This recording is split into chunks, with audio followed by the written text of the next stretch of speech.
The makers of Chase and Sanborn Coffee, the superb blend you know is fresh, present the Chase and Sanborn Hour. And your host, Don Amici.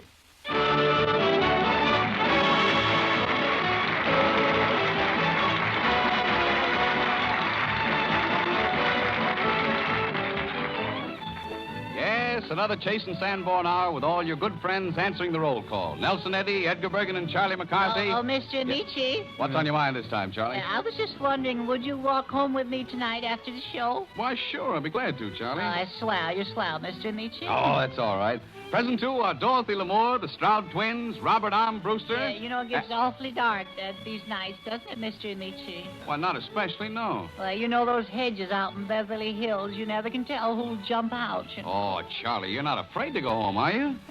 No, not as long as you're going with me, Mr. Amici. Well, I'll be with you, Charlie. But we must get on. We all extend a mighty warm welcome to John Carter, young tenor making his first Chase and Sanborn appearance. And to our dramatic guest, that famous bad man of the screen, Boris Karloff. Yeah, that's the guy. That's him. That's him. Did you see that? Did you see that? Oh, I see it all. Now, that's why you want me to walk home with you tonight, huh? Yeah, and when I hear you mention that name, Mr. Amici, well, maybe you'd consider sleeping over at my house, too. Charlie, it's not as bad as that, but we'll talk about that later on. In the meantime, we hope that you will enjoy our show and that you will continue to be our friends as well as friends of Chase and Sanborn.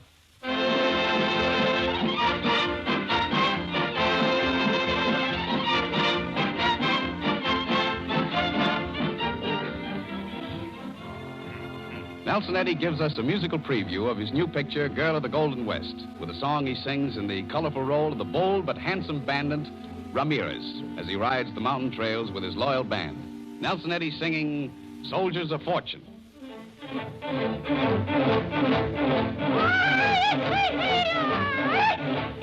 ride men who are happy and free, birds of a feather who travel together, good soldiers of fortune are we.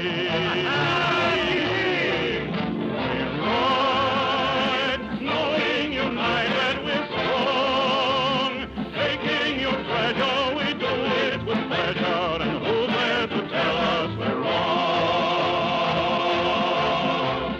Play your guitar, no care for tomorrow, tomorrow is sure to be fine. With my pistola, there isn't a soul to tell me what's his isn't mine. Right, soldiers of fortune are we. Life's what we make it, we'll grin and we'll take it, whatever our fortune may be. Grin and take it and we're right, men who are happy and free. Birds of a feather who travel together, good soldiers of fortune are we. Every soldier is happy while we ride, greeting the night with a song, laughing at danger, we say howdy stranger, and danger will hurry along. With senorita, beware of mosquito, he steal your heart and he runs. Little muchacha, he's bad, cucaracha, his smile hurts worse than his gone. We ride, men who are happy and free, doing and daring and fighting and sharing, for soldiers of fortune are we. Men who fight, men who die, men who...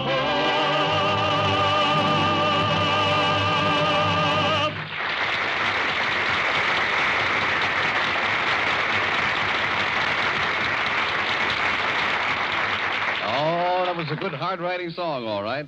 But, of course, there's romance, too, in The Girl of the Golden West. Plenty of it. And as a foretaste of what happens when the bandit meets the lovely lady, Nelson sings us one of the love songs from the picture. Who are we to say?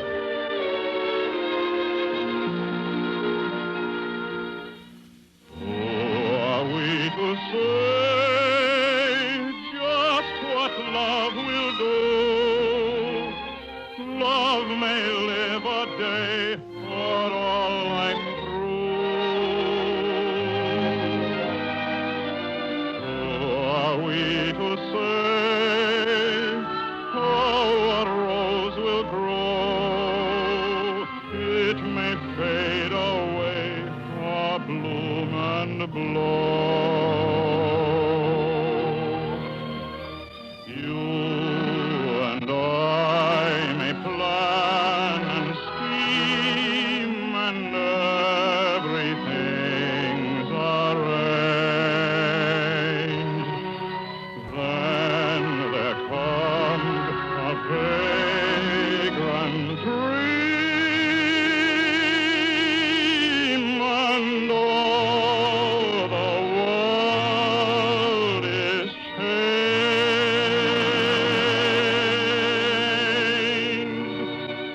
Who are we to say when to say goodbye? Or to wonder why we two must part? So we'll live today, loving while we may,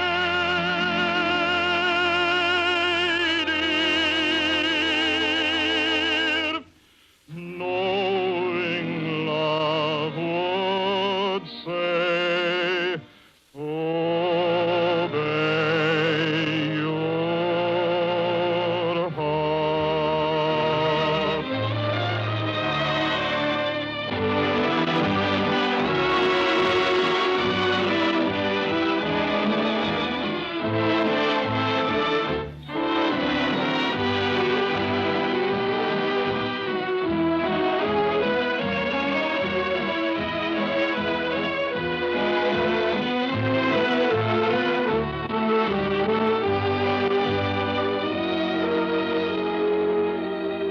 You and I may plan and scheme, and everything's arranged. Then there comes a vagrant dream, and all the world is changed. Who are we to say when to say goodbye, or to wonder why we two must part? So we'll live today, loving while we may,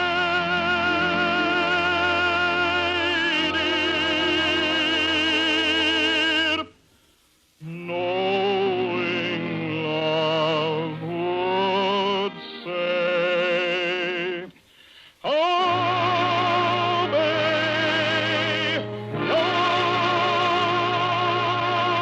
your heart.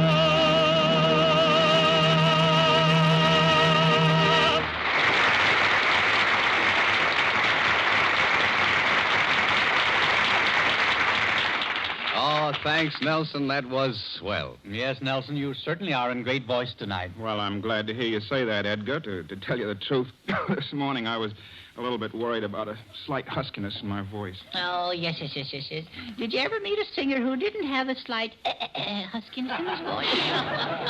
As a matter of fact, I was slightly husky myself this morning. Yeah, well, we're talking about singers.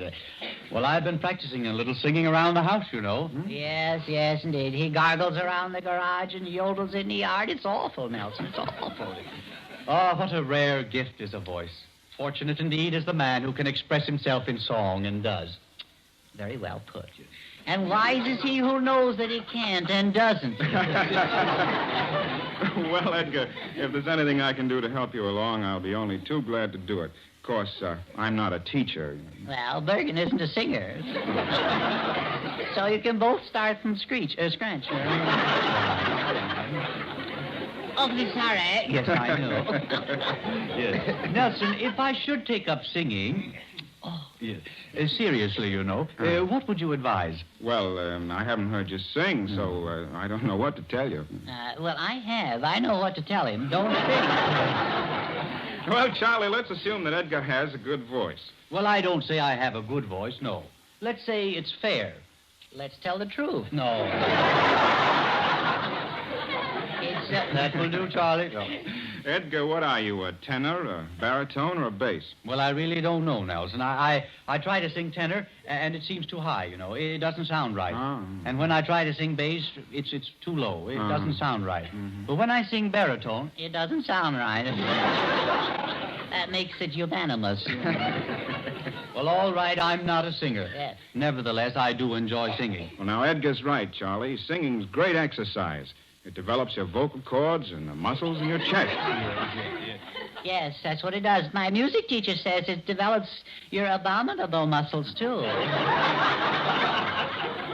Yes, it does. No. The what? The abominable muscles. No. Yes, it does. No. So help me, it does. No. You don't believe me? I don't believe you. Well, my music teacher said so. I don't believe you. Are you a singer? No.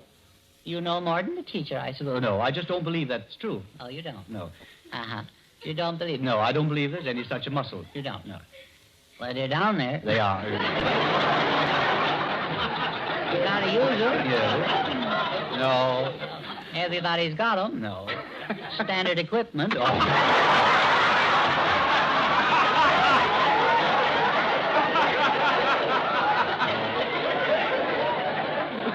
I have never heard of abominable muscles. Well, of course, if you've never heard of them, then they just don't exist. I hope you get the sarcasm. You don't by any chance mean abdominal muscle? Abdominal. Oh, yeah, abdominal. Oh, yeah. Oh, you are a stickler for splitting hairs, aren't you, Bergen? You know, Nelson, I sometimes wonder if I have a good ear for music. You know, I start off all right, but invariably I end up off-key. Why don't you start off-key and see what happens? No. Why? Oh, just pot luck, you know. Have you a big voice, Edgar? Well, it's not big enough to fill an auditorium, no. It's bad enough to empty one. All right. Charlie, now, I'm serious, you understand? Yes. Yes. I'm asking for information, and if you can keep quiet, you're excused. Yes. Yes, you're free to go. Thank you. I'll keep quiet. All right. But if you want my opinion, I don't want your opinion. But if you should change, I won't change my mind. No. I don't want anything from you but silence. Do you understand? Yes. Silence. Yes. Is it all right if I breathe? Oh, yeah. But stop your blabbering. Yes, all right. I'm sorry. That's all right. He's sensitive, you know. He's a sorehead. All right. What was that? Nothing. Oh, don't mind Charlie, Edgar. I'd like to hear you sing a real song. Now, what type is your favorite? Well, I like the romantic songs, you know, but I think I'm at my best in ballads, Nelson. Oh, you sing sad songs. Yes, I imagine it would be called a sad song. Yeah. Gruesome is the word.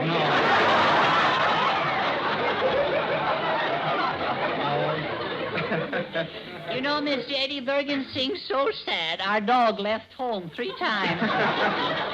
The last time he left, he took the dog house with him. Well, dogs are smart animals. He must have been a critic. Yes, yes. Yes, he left the muzzle for Bergen, but he wouldn't wear it. Well, here's a song I like very much, Nelson. It's an old Irish song. It's, the name of it, what is it now again? Irish. No. Yeah, Irish Eyes? No, it's, you must know it, Nelson. It's, Mother of Mine? No. Buy beer, Mr. Sheen? Kentucky Home? No. Shorten and Brad. No, sure. Uncle Tom's Cabin? No. Gone with the Wind? No. Well, I tried. Yes. I have it now. Yes. McCushla. Oh, McCushla. Well, why didn't you say so? We could have helped you. Yes, all right. Go ahead, Edgar. Sing McCushla. Oh, yes. Well, of course, I don't say how I'm going to sing it, you know, or how it's going to sound. No, we'll tell you. Yes, we'll be frank. Yes, I believe you. Now, Charlie, here it is. McCushla, my poor heart is breaking. Right here's where a dog left. Oh,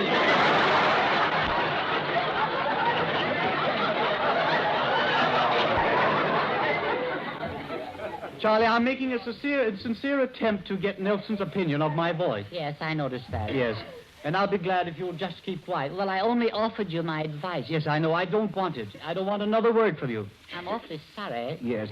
Thought maybe you'd like my opinion. I don't want your opinion. I'd be glad to tell you. Yes, I know. I think your voice is all... I don't want your opinion. You got it. Yes, I know. Just quiet. It's rotten. Yeah, all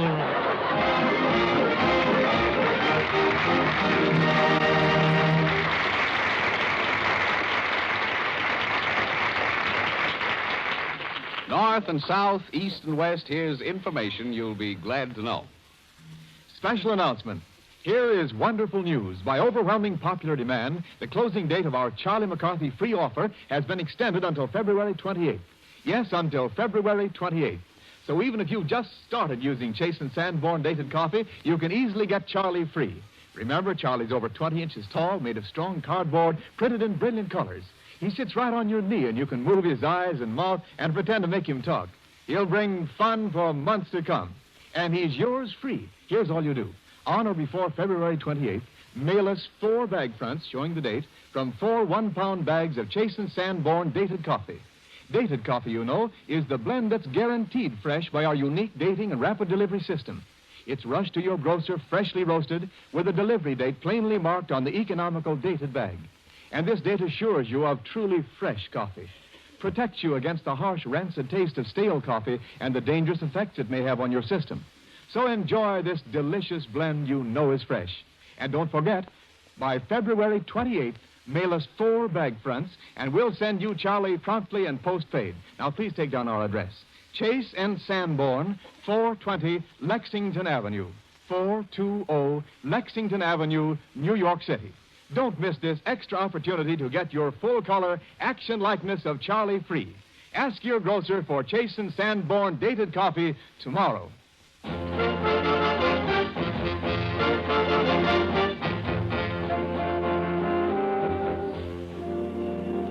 Well, after that musical massacre conducted by Edgar Bergen a few minutes ago, I think it's up to Dorothy Lamour to make amends. And she does it with a song she sings in the big broadcast of 1938. You took the words right out of my heart.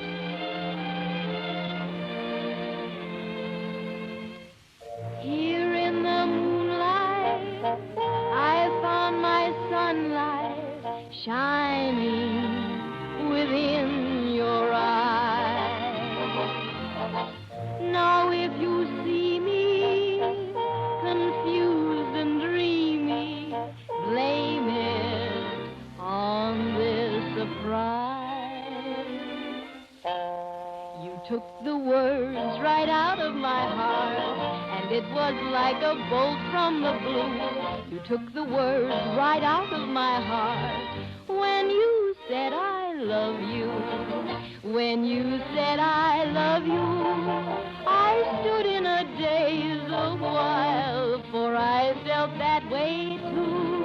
The moment I saw you smile, I had the words and you in my heart. There wasn't room enough for the two. You took the words right out of my heart and left only room for you.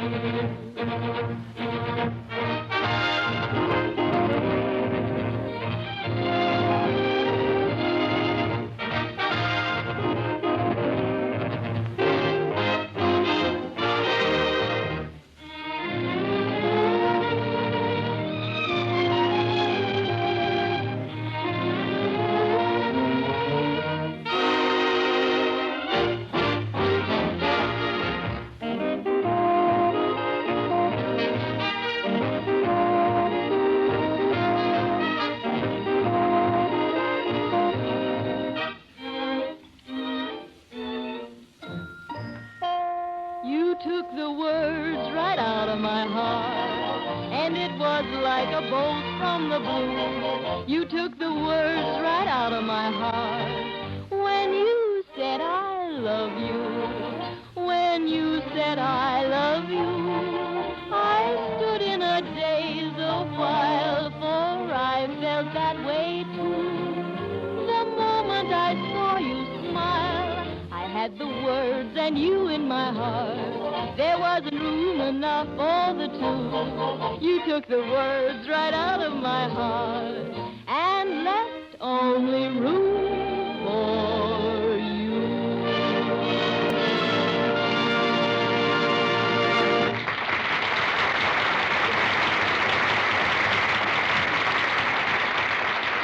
Born an English gentleman and trained for the British diplomatic service, our guest, Boris Karloff, forsook the conference tables of Europe to win international fame before the cameras of Hollywood. For ever since his memorable performance in the picture Frankenstein, Mr. Karloff has been the world's most popular maker of chills and thrills. He's also one of the screen's finest actors. And tonight we offer a dramatization of one of Edgar Allan Poe's most famous and exciting stories, The Telltale Heart. Mr. Karloff will be the man whose experience this is. The man who... But let him tell his own story.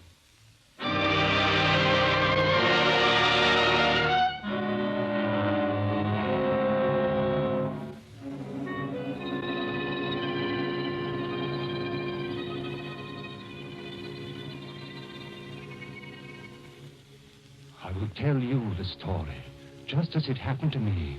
Just as it happened, you understand? Perhaps you'll say I'm mad, but I'm not. I'm nervous, yes.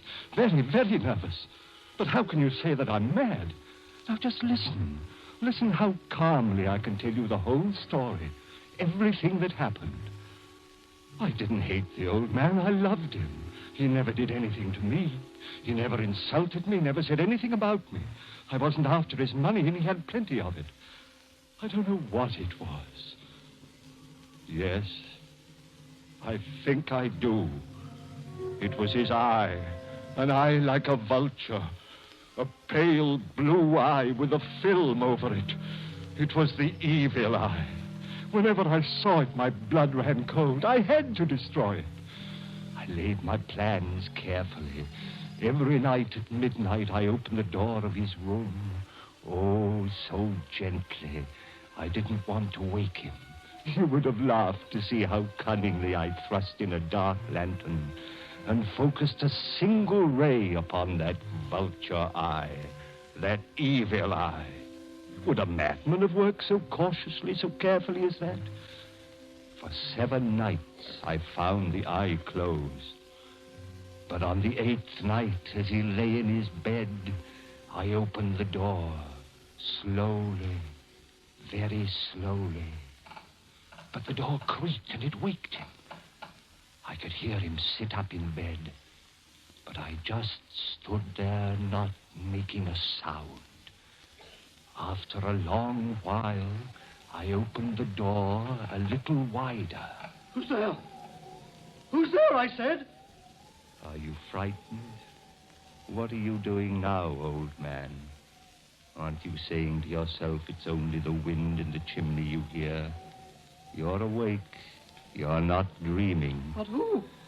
What is it you want? You're saying to yourself, it's only a mouse crossing the floor, aren't you? But you're wrong. What? What is it? Every night at midnight, I must see your eye. But every night it has been closed. Go away. Go away. For 7 nights I have gone away. 7 nights. You never knew about that, did you? I have money. Enough for both of us. Take it. Take it all. It's not that. I don't want that. It's your eye, old man. I want your eye. Take that light away. Don't shine that light on me. Your evil eye. You're mad. Go away. Now I see it. Now I see it in this light. There it is. Wide open with that hideous veil over it. A vulture's eye. I've been kind to you, haven't I?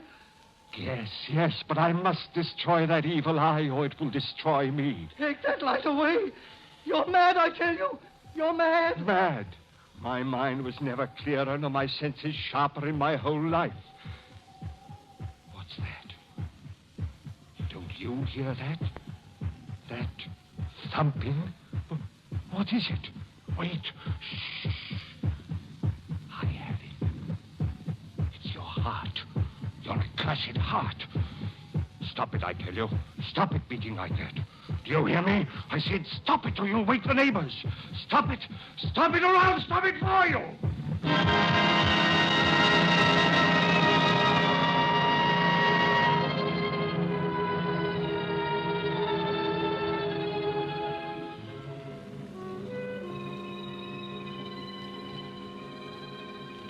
Now, if you still think me mad, you'll change your mind when I tell you of the pains I took to conceal the old man's body after I'd done away with that awful eye. The night was still young. But there was so much to do, and I had to work fast. I took up 3 planks from the flooring of the room and hid the old man so cunningly that no human eye, not even his, could have detected anything wrong. How could a madman have thought of all that? But the important thing was that I was free of that awful eye. There was the old man right under my feet, right under the floor, but his cursed heart was still. I was dancing a little jig to celebrate when... Who's there? Open the door in the name of the law. Who is it? The police. Oh, officer. It's rather early for a call, isn't it? However, won't you come in? Sorry to disturb you, but some of the neighbors heard a scream. Report was sent into headquarters. Someone heard a scream from my house? We don't know where it came from. They couldn't say. Oh, I see. Then why did you come here? We've looked in several houses. Why should we make an exception of yours? The scream may have come from here. Why, yes. I suppose it might have. You see, I had a rather bad nightmare tonight, and perhaps I screamed in my sleep. Yes, I suppose that's possible. You mind if I have a look through your house? Purely a matter of duty, you understand? Why, of course not. Look anywhere at all. I pride myself on always being willing and ready to cooperate with the police. Where would you like to start? Let's start in this room over here. By all means. Whose room is this? An old man who lives with me sleeps here. Where is he now? This bed has been slept in. Yes, I know. I slept there tonight. Where's the old man? He left for the country, fully a week ago. This old man, you and he got along well? You had no quarrel? Oh, we're the best of friends. I see.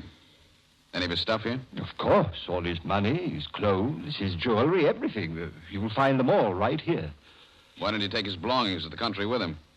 He was going away for a rest. Rather a long rest, I would say. It's very quiet where he is now. He knew he wouldn't need his money or clothes or jewelry, so he left them with me. I was his closest friend. I see. Well, everything seems to be in order. Thank you. I thought you'd find it that way. I'm rather a quiet person, you know. Yeah, you seem to be. I'm sure anybody'd swear you were an honest, law-abiding citizen. Well, I must be on my way. Oh, no. Please don't hurry. You've done your duty. You've searched the neighborhood and found nothing wrong. Now you must be fatigued.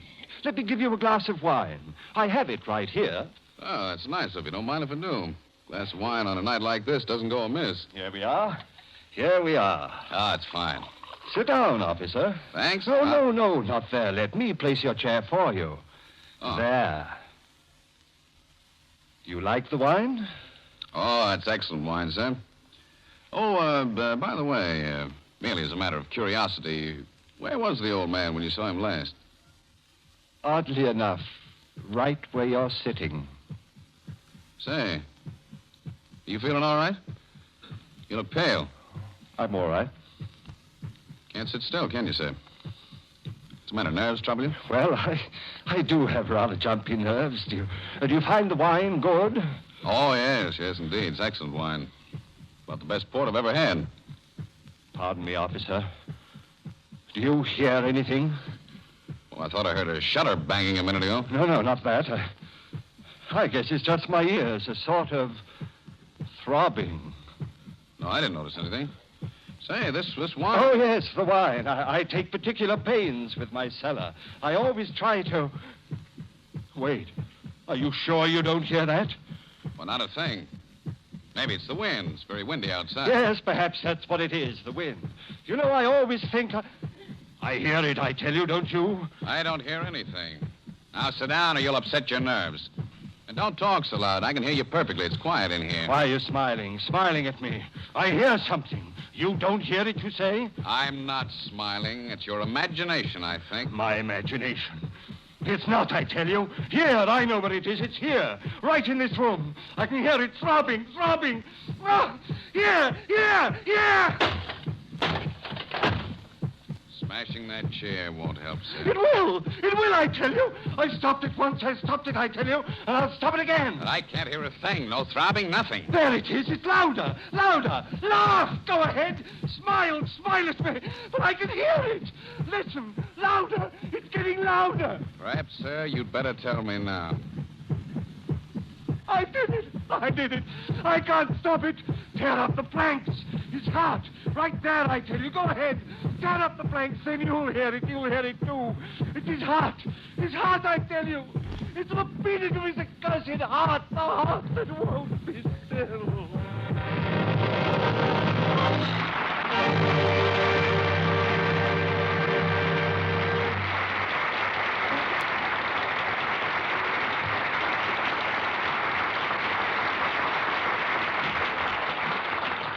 The Chase and Sanborn Hour with Nelson Eddy, Boris Karloff, John Carter, Edgar Bergen and Charlie McCarthy, Dorothy Lamour, the Stroud Twins, Robert Armbruster, and your host, Don Amici, will continue in just a moment.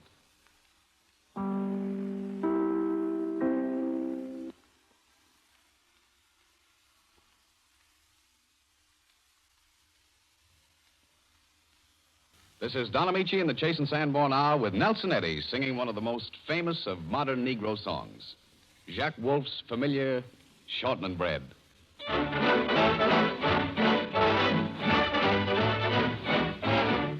Put on the skillet, put on the lid. Mama's going to bake a little shortening bread. That ain't all she's going to do. Mama's going to make a little coffee, too. Mammy's little baby loves shortening, shortening. Mammy's little baby loves shortening bread.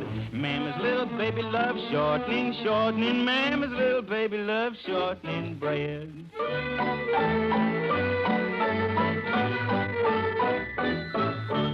Three little darkies lying in bed. Two was sick and the other most dead. Sent for the doctor. The doctor said, feed those darkies on shortening bread.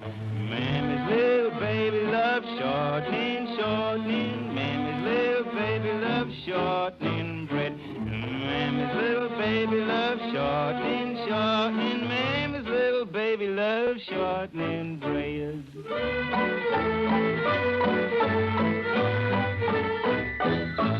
I slipped to the kitchen, slip up the lid, the slipper pockets full of shortening bread. I stole the skillet, stole the lid, stole the gal to make shortening bread.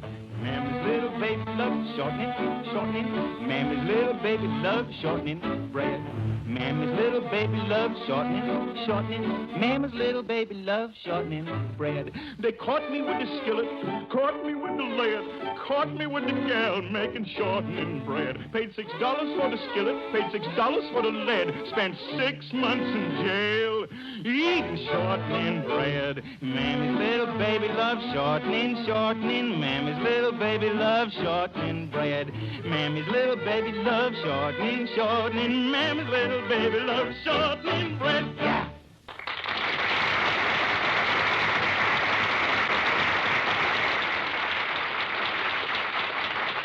Well, Nelson, you really put that song over. I could just about taste that shortening bread. Well, thanks, Don. It's always nice to know that you like my songs. Say, that calls for double congratulations, Nelson. There was an infinitive in that last sentence, and you didn't split it. Oh, no, Don.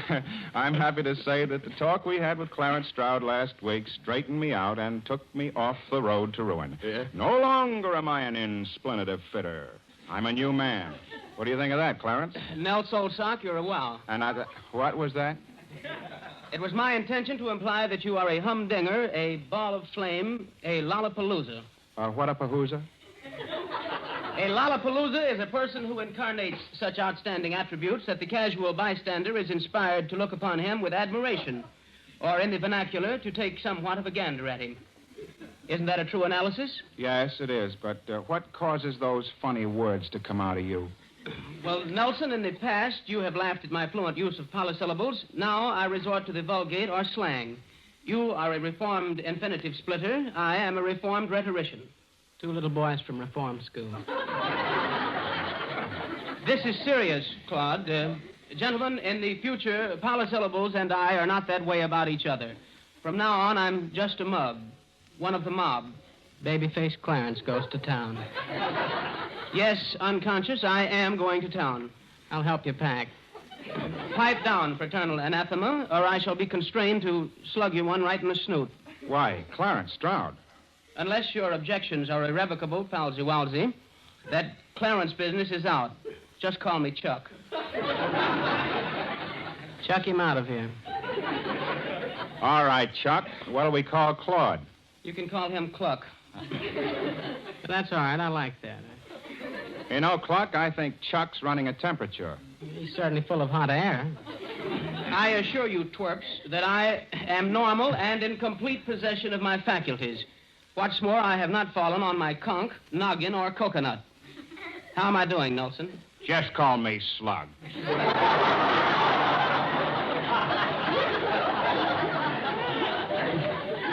Slug Eddie. That's not a bad idea. You know, Nelson, I mean Slug, I can't tell you what this change has done to me. This is only the beginning. As far as I'm concerned, everything is hunky-dory. The goose hangs high, the stuff is here, and it's mellow. He's slap-happy about the whole thing. When I ventured into this new language field, I had no idea that it would make me feel so hotsy-totsy. I am rapidly developing into a ding-dong daddy. My peepers have been opened. I'll be glad to close them for you. Claude, if you persist in this colossal effrontery, I shall be reduced to the unpleasant expedient of forcibly subduing you. Why don't you take a powder? Well, there's no necessity for that. I haven't a headache, nitwit. You are a headache, nitwit.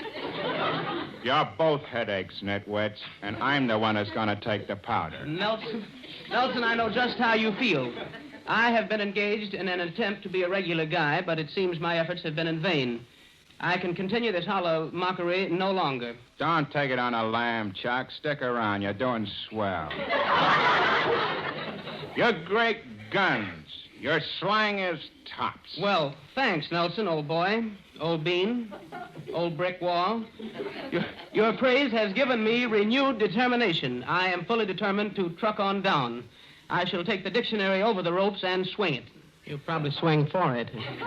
Apparently, you lack perception. I feel you are a most uncouth bozo. Did you see how Slug Nelson has put me at my ease? Isn't he charming? Not particularly, no. Well, you're all wet, Claude. Nelson has more charm than a dog has fleas. Can you ignore charm? Can a dog ignore fleas? Well, that's beside the point. Nelson is a perfect example of charm. He is suave, cultured, handsome, compelling, and prepossessing. Can he cook? I should say I can, Claude. I make the most marvelous biscuits. Simply marvelous. But you should see my real triumph. My own version of hamburger served a la carte. Don't you even unhitch the horse? Another remark like that, bird brain, and I'll give you the woiks. How charming. This discussion may have its value, but I'm here to tell you that without charm, we are destined to wind up behind the 8-ball. An important element of charm, Claude, is the ability to smile pleasantly. You should always have a smile on your face. It's a nice place for it. You're darn tootin' it is. You should practice smiling in front of a mirror. I do. How can you keep from laughing? Claude, you burn me up. When I think of all the time, energy, and effort I waste on you, I begin to think I must be an idiot. What makes you doubt it? Cluck, you slay me. It's not a bad idea. I see I can't do anything with you, but perhaps someone else can. Oh, Miss Lamore. Just call me Babe. Miss Lamore, just for a moment, let's relinquish the use of slang. I don't wish to impose upon your good nature, but perhaps you might help me impress upon Claude the importance of charm. Oh, of course I'll help you. Claude, wouldn't you like to be charming? No. Well, that ends that. What do I do now? Well, convince him, Miss Lamore. Don't give up. All right.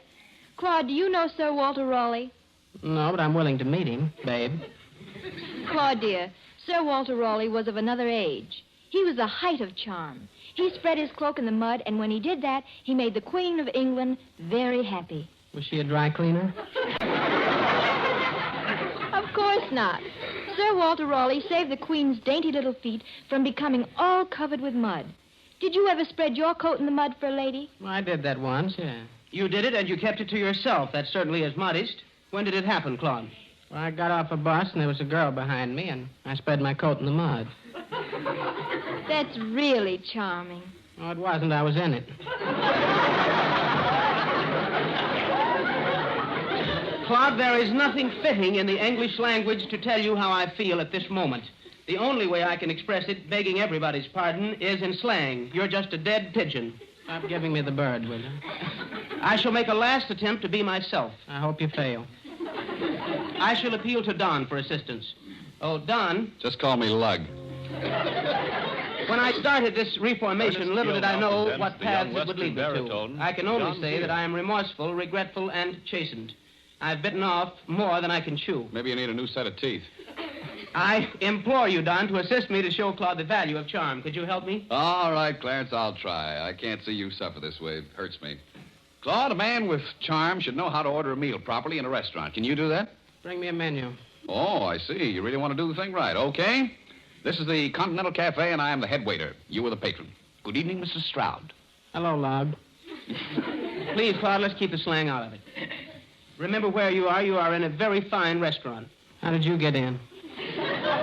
Mr. Stroud, it is a lovely day, isn't it? It is a much nicer day than it was yesterday, isn't it? Of course, it has been very nice this entire week, hasn't it? Yeah, I think it's going to rain tomorrow, though. Well, the customer's always right. Now, what would you like to start the meal off with? Some food. Yes, I know, but what particular food do you prefer? Bring me a flock of oysters will do. Oh, that's very intelligent. Now, here's the wine list. What would you like to have with your oysters? Pearls. That's not a bad idea. Now, Mr. Stroud, perhaps I can interest you in something to drink. We have some very fine port wine, some lovely sauternes, some delicious Tokay, some bubbling champagne. What would you like to drink? Draw one and slap a Senker on the side. Don, you can see what I'm up against. It's impossible to teach Claude charm. Now, will you please show him how a person with culture, a man with finesse, would order the same meal? Well, I stroll into the restaurant, I bow to my acquaintances, I inspect the menu with care, and when I'm ready, I beckon to the waiter. Well, that's really charming. Now, do you mind taking it one step further for Claude's sake? What exactly do you say to the waiter? I say, garçon, draw two and slap two Sinkers on the side. I'm hungry.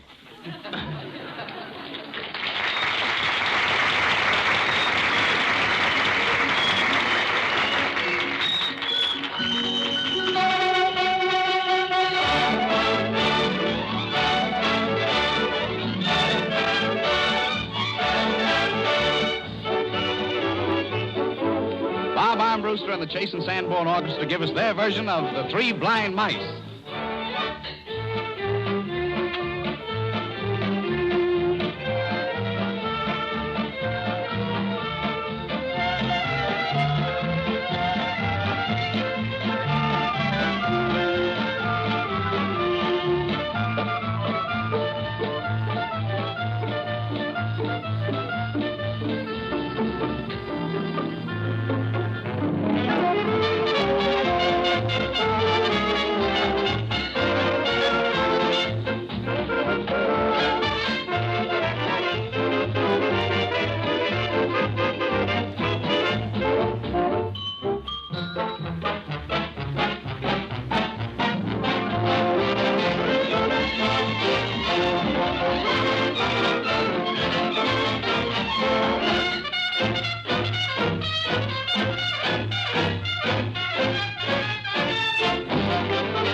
Charlie, look, why are you in such a hurry?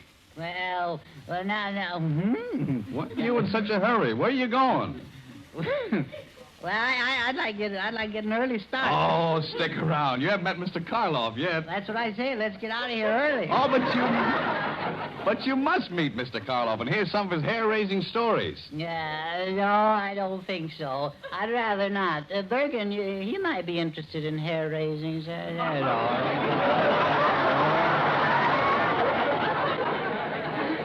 Well, it's getting a little thin up there. That will do.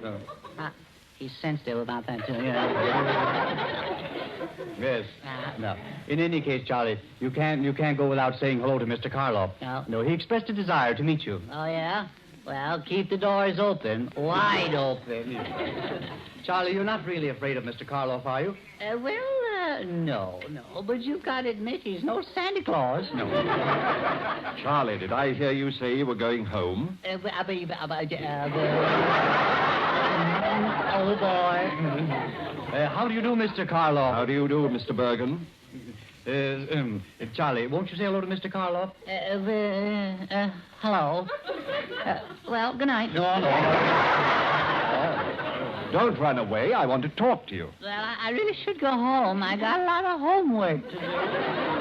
Homework? Well, perhaps I can help you. Where do you live? Well, I live,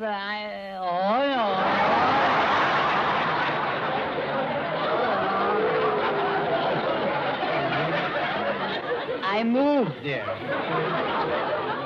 He didn't get me that time. I'm too fast for him, yes. Charlie, you've got the wrong conception of my character. Actually, I wouldn't hurt a fly. No, but I'm not a fly, though. I wouldn't trust you further than... Any further than what? Well, they don't make distance that short. Charlie, I came here expressly to invite you up to my home. Oh, you did, Well, I think that's very nice of you, Mr. Karloff, to extend that invitation to Charlie. Yeah, I'm sure you'll enjoy it, Bergen. You have a place in the city, or is it in the country? Oh, it's way up in the hills. The only house for miles around. Miles around. Well, that sounds like a beautiful spot. Yeah, for a murder. Why, that's ridiculous, Charlie. You know I'll make you comfortable. I'll stop at nothing. Yeah, that's what I'm afraid of. Stick around, Bergen. Don't hold me. All right. I've really got a lovely place, Charlie, especially at night when the sky is dark and the wind whistles through the trees. Yeah, the ghosts play pinochle. Have you a large house, Mr. Karloff? No, it's quite comfortable, though. 8 rooms, a den. A den, a den, yes. And one thing I especially like is that I've got loads of closet space. Oh, yes. That's where he hides them all day. Don't hold me all night. Well, now, don't you want to come up, Charlie? You're not going to find me hanging around your closets. Charlie, you're being silly, huh? Well, it may be silly, but it's safe. I understand, Mr. Karloff, that your greatest hobby is raising birds. Yes, that's true. I have birds. I like them. They make very interesting friends. What kind do you have? You got vultures? No. Oh, now, Charlie, vultures. When I talk of birds, I mean canaries and parrots. Do come up and see my birds. Spider and the fly. I'll outsmart him, that's all. I'm just too smart. Oh, Charlie, you've taken my screen character much too seriously. Remember, on the screen, I was only acting. Yeah, I know, but I still remember Frankenstein. Wow, what a chiller. Ooh. You saw the picture? I saw it, yes. I had to have my spine defrosted.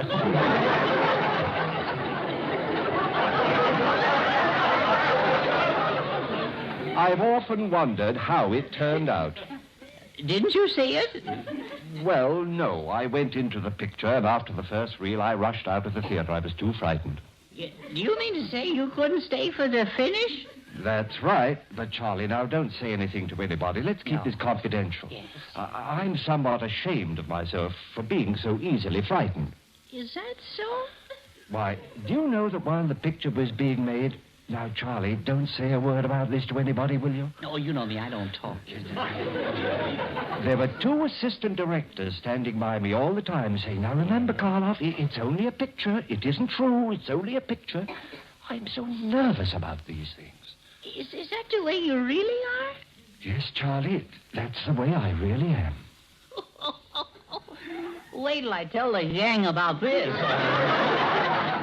Why, you know, Mr. Karloff, if you think that's terrible, I had an awful experience one night. I was walking along a lonely road, and a storm broke out. You know, lightning and thunder. Oh, and aren't you afraid of thunder and lightning? I am. Oh, well, I'm not. So I was just looking for a shelter, you know, and I came to an old rickety broken-down house, you know, cobwebs all over the door. You didn't go in. Oh, sure I did. It was a haunted house. Oh, but that's very dangerous. Oh, well, it gets worse, too. I tried to light a match and the wind blew it out, you know. And you were in the dark alone? Yes. Oh, that's terrifying. Oh, it's worse than that. And then I heard funny noises, see, like steps on a stair. But when I looked, there weren't any stairs, see. And then I heard a moaning, and I heard a groaning. And it went... Oh, but that's awful. Oh, it gets worse than that. And then suddenly, I saw a hand come out of the wall. No, Charlie, please, that's enough, please. I can't stand it. I don't go crazy. No, please, Charlie, don't. I can't stand it. Well, would you like something to steady your nerves? Well, yes, please. If I could have a glass of milk and some ladyfingers. Ladyfingers? Well, as I was saying, I was in this house, you know, and I passed some skeletons, see? Skeletons? Yes. Oh, no. Yes. So I snuck up closer, see, on my tiptoes. No, see? please, Came closer, please. and I came closer, see, and suddenly a voice yelled, "Woo!" And the funniest thing, it was only the caretaker in the house, see? Mr. Karloff. Oh, Bergen, what's the matter? Look, what? Frankenstein has fainted.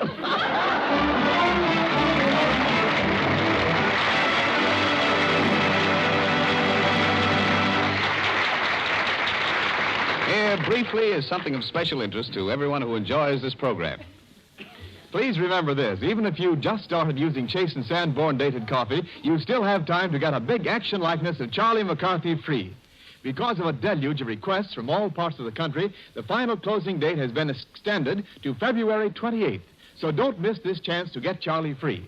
Charlie, you know, sits right on your knee and you can move his mouth and eyes. He's made of heavy cardboard over 20 inches high, printed in bright colors. Children, grown-ups, everybody loves him. And here's how you get Charlie without cost. On or before February 28th, mail us 4 bag fronts showing the date from 4 one-pound bags of Chase and Sanborn dated coffee. The blend you know is fresh. As soon as it's roasted, dated coffee is rushed to your grocer with a delivery date plainly marked on the money-saving dated bag. This date guarantees the freshness of dated coffee, safeguards you from the bitter, rancid taste of stale coffee, and the harmful effects it may have on your nerves and digestion. So enjoy Chase and Sanborn dated coffee. Mail us 4 bag fronts by February 28th, and we'll send you the big, amusing action likeness of Charlie McCarthy free. Take down our address. Chase and Sanborn, 420 Lexington Avenue, 420 Lexington Avenue, New York City. Be sure to get Charlie now that you have time enough. Buy a pound of Chase and Sanborn dated coffee from your grocer tomorrow.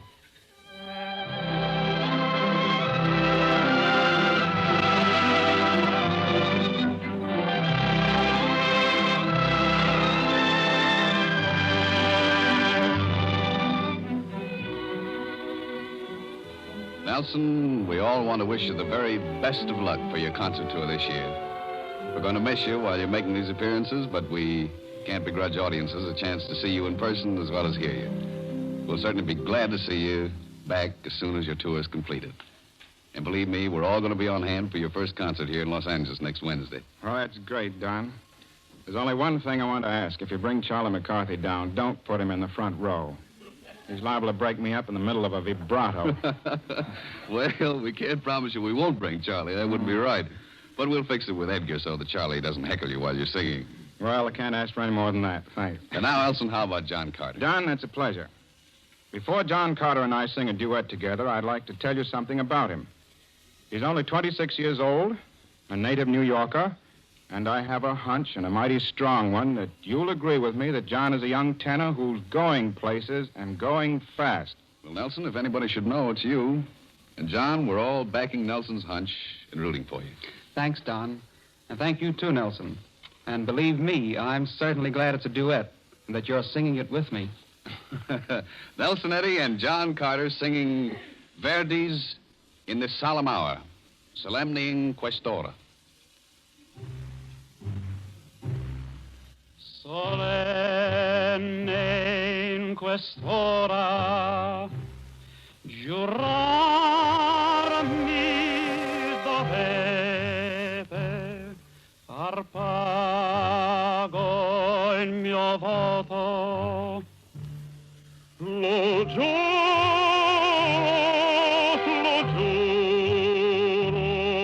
sul cuore cercate.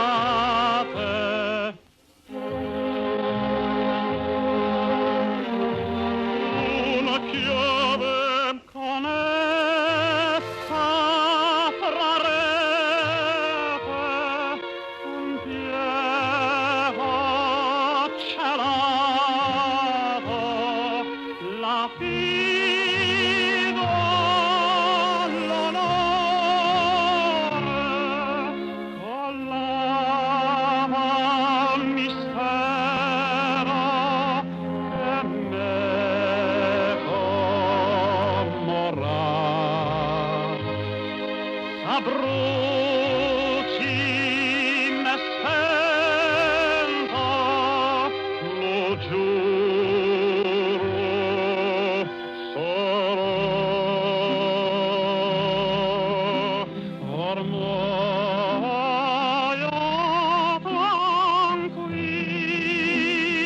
tranquilla vi stringo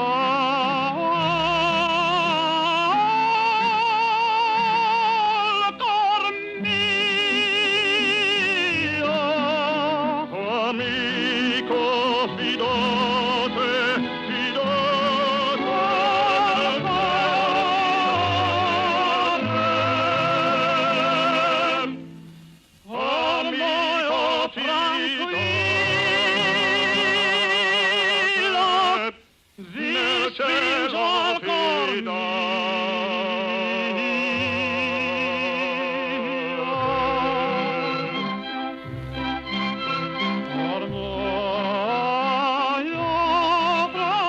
tranquillo, nel cielo vi stringo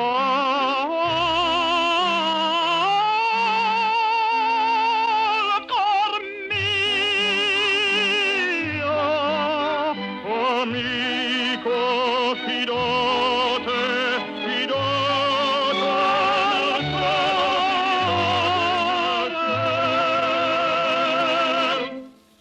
amico tranquillo, nel cielo al cor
Thanks, Nelson and John Carter, for that beautiful interpretation of the famous duet from La Forza del Destino. You will all be glad to know that John Carter will be with us again next week when Miss Marlena Dietrich will be our special guest. And may I remind you that this hour with you is made possible by your purchases of Chase and Sanborn coffee. That's the best way of telling us you enjoy our show. Until next week, this is yours sincerely, Don Amici, saying au revoir.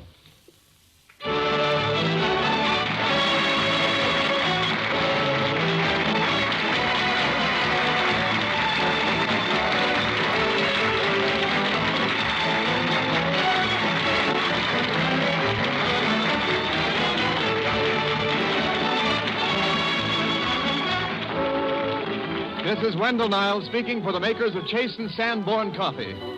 This is the Red Network of the National Broadcasting Company.